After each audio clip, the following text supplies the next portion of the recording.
Video எடுக்க சொன்னாங்க.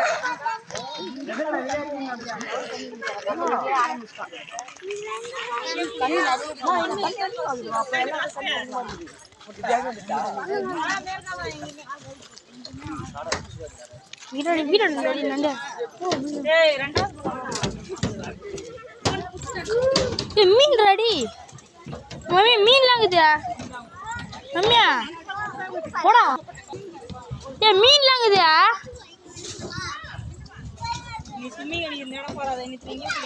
ஆஹா, நல்லா இருக்காதுங்களாம். எல்லாரும் பார்த்துனே போவாங்க. பேக் பெல்ட் மண்டை வச்சுக்குவான். என்ன பண்ணுறது? நான் யூடியூப்ல போட போகிறேன்.